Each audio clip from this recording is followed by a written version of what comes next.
સુરતના પૂણા ગામના 5મી જૂને સાડીના કારખાનામાં 2 રાઉન્ડ ફાયરિંગ અને લૂંટની ચોંકાવનારી ઘટના બની હતી. આ ઘટનામાં પૂર્વ કારીગર દિલીપસિંહ અર્જુનસિંહ અને તેના 2 સગીરાઓએ ફેક્ટરીના માલિકની મદનસિંહ ભાટી અને કારીગરોને નિશાન બનાવ્યા હતા. દારૂ પીવાની આદત અને વારંવાર ઝઘડાને કારણે માલિક દ્વારા નોકરીમાંથી કાઢી મુકાયેલા દિલીપસિંહે આ કૃત્યને અંજામ આપ્યો હોવાનું સામે આવ્યું છે.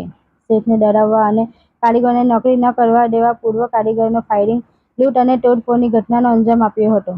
કારીગરોના ફોન અને રોકડની લૂંટ કરી હતી. 5 જૂન બપોરે 12:30 વાગ્યાની આસપાસ દિલીપસિંહ તેના 2 સગીરાઓ સાથે ફેક્ટરીમાં ધસી આવ્યો હતો. તેણે પિસ્તોલ વડે ફાયરિંગ કરી કારીગરોમાં ભયનો માહોલ ફેલાવી દીધો હતો.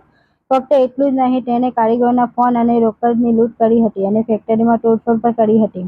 આ ઘટનાને અંજામ આપ્યા બાદ દિલીપસિંહ અને તેના સગીરાઓ ત્યાંથી નાસી છૂટ્યા હતા. દિલ્હી ગુરુગ્રામથી આરોપીને ધરપકડ કરાઈ.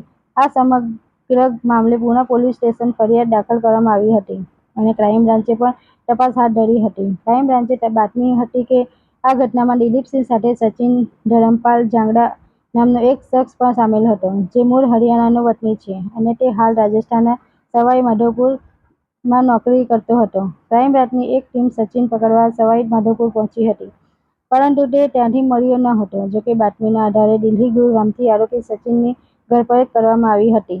5મી જૂનના રોજ પૂણા પોલીસ સ્ટેશન વિસ્તારમાં ભાગ્યોદય ઇન્ડસ્ટ્રીઝમાં એક ક્રિષ્ના ફેશન નામની જે ખાતું હતું એમ્બ્રોઇડરીનું, ત્યાં મદનસિંહ ભાટી નામના એક માણસનું ખાતું હતું. આ ખાતામાં સવારના 12:30 આસપાસ એમનો જૂના કારીગર દિલીપસિંહ અર્જુનસિંહ એક અજાણ્યા માણસને લાવી અને 4 જેટલા રાઉન્ડ ફાયર કર્યા છે અલગ અલગ જગ્યા ઉપર, અને એ ત્યાંથી કામ કરતા કારીગરોના ફોન અને રોકડ 300 રૂપિયાની લૂંટ કરી, તોડફોડ ઓફિસમાં કરી અને દિલીપસિંહ અને બંને અજાણ્યા ઇસમો ત્યાંથી ભાગી જાય છે.